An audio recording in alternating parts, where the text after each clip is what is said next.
নমস্কাৰ বন্ধুসকল, পোনপ্ৰথমে মোৰ ইউটিউব চেনেললৈ আপোনালোক সকলোকে স্বাগতম জনাইছোঁ।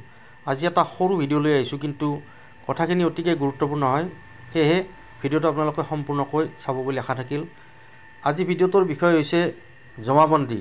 জমাবন্দীত এটা ভুল মই দেখিলোঁ, যি অনলাইন জমাবন্দী হয়, আমাৰ অনলাইন জমাবন্দী আমি চাব পাৰোঁ। সেই অনলাইন জমাবন্দীত কিবা এটা ভুলটো দেখাত সৰু যেন লাগিলেও এই ভুলটো অতি গুৰুতৰ হ'ব পাৰে। সেয়েহে এই ভুলটো সম্পৰ্কে সকলোৱে সজাগ আৰু সচেতন হৈ থকাটো দৰকাৰ বুলি ভাবিয়ে আজিৰ এই ভিডিঅ'টো মই প্ৰস্তুত কৰিবলৈ ওলাইছোঁ। কাৰণ কিয় আমি বহুতেই জানো আৰু বহুতেই নাজানো যে হাতে লিখা যি জমাবন্দী বা চিঠা বহি থাকে, ডাঙৰ ডাঙৰ বহি, সেই বহিবোৰ বৰ্তমানে চিৰিকুটি নোহোৱা হৈ যোৱাৰ উপক্ৰম হৈছে আৰু এই বহিবোৰ হয়তো ভৱিষ্যতে নোহোৱা হৈ যাব পাৰে বা চৰকাৰে বা ৰেভিনিউ ডিপাৰ্টমেণ্টে নোহোৱা কৰিব। এই ৰেকৰ্ডবোৰ অকল অনলাইন আকাৰে থাকিব বা কম্পিউটাৰত এই ৰেকৰ্ডবোৰ থাকিব। গতিকে যদিহে অনলাইনৰ যি জমাবন্দী আছে, সেই জমাবন্দীটো এনেকুৱা ধৰণৰ ভুল কিছুমান হয়, তেতিয়াহ'লে হয়তো আমাৰ কাৰণে ভৱিষ্যতে বহুত ডাঙৰ কিছুমান বিপদ আহিব পাৰে। সেয়েহে আজিৰ এই ভিডিঅ'টো অতি গুৰুত্ব সহকাৰে আপোনালোকে চাব বুলি আশা থাকিল। যদি ভিডিঅ'টো ভাল পায়, লাইক, কমেণ্ট আৰু শ্বেয়াৰ কৰি দিবলৈ নাপাহৰিব।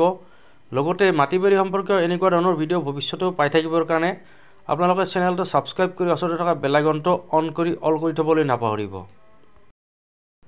দুদিনমান আগতে মাটিৰ কিবা এটা ৰেকৰ্ড চাব লগা হোৱাত মোবাইলতেই মাটিৰ ৰেকৰ্ড চাবৰ কাৰণে জমাবন্দীখন উলিয়াই লৈছিলোঁ আৰু জমাবন্দীখন চাই থাকোঁতে এটা কথা মই লক্ষ্য কৰিলোঁ যে সেই জমাবন্দীখনৰ পৰা কিছুমান পট্টাদাৰৰ নাম বা মালিকৰ নাম নোহোৱা হৈ আছে।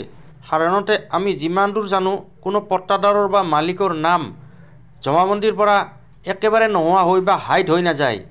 কিবা কথাত সেই তেখেতৰ নামটো কাটিব লগা হ'লে বা কৰ্তন কৰিলেও নামটো থাকিব, কিন্তু নামটোৰ ওপৰত আঁচডাল দি থোৱা থাকিব, তেনেকৈ তেখেতৰ নামটো কাটি থোৱা হয়, কিন্তু একেবাৰে হাইড হৈ বা নোহোৱা হৈ যোৱা আজিলৈকে দেখা নাই। গতিকে তাৰপিছত মই মন্তব্যত পৰীক্ষা কৰিলোঁ বা মন্তব্যবোৰ চালোঁ। মন্তব্যত মতে তেখেতৰ নামটো কাটিব লগা তেনেকুৱা কোনো মন্তব্য তাত নাই। আৰু মন্তব্যত যদি কিবা কথাত তেনেকুৱা কাটিব লগা থাকে বা তেখেতৰ নামটো ধৰি লোৱা হ'ল, তেখেতে কোনোবাক মাটিটো বিক্ৰী কৰিছে, তেখেতৰ মাটি বা অংশ তাত জমাবন্দীখনত বা সেই দাগটোত নাই, তথাপিও তেখেতৰ নামটো থাকিব, কিন্তু নামটোৰ ওপৰত এডাল আঁচ টানি দিয়া থাকিব, তেনেকুৱাকৈ থাকে। কিন্তু মই সেই জমাবন্দীখনত লক্ষ্য কৰিছিলোঁ যে কিছুমান পট্টাদাৰৰ নাম একেবাৰে নোহোৱা হৈ গৈছে, মানে হাইড হৈ গৈছে। গতিকে এইটো এটা অতিকৈ গুৰুত্বপূৰ্ণ আৰু ভয় লগা বিষয় হয়নে নহয়, আপোনালোকে নিজে ভাবি চাওক।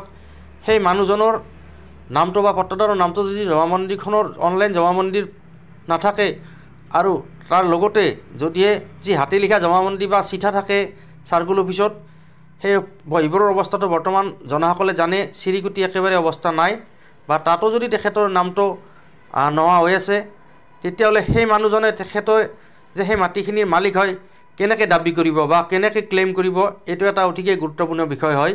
হাতে লিখা চিঠা বা জমাবন্দী বহি, অনলাইন চিঠা বা জমাবন্দী, আৰু ইয়াক বাদেও যদি অন্য প্ৰকাৰে ৰেভিনিউ ডিপাৰ্টমেণ্টে ডাটাবোৰ ষ্ট'ৰ কৰি ৰাখে, এই সম্পৰ্কে মই জ্ঞাত নহয়।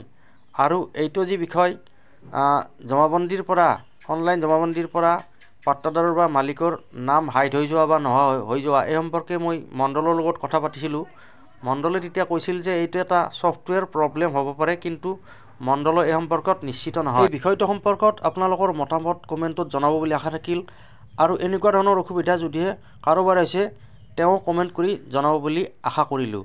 ধন্যবাদ। জয় আই অসম।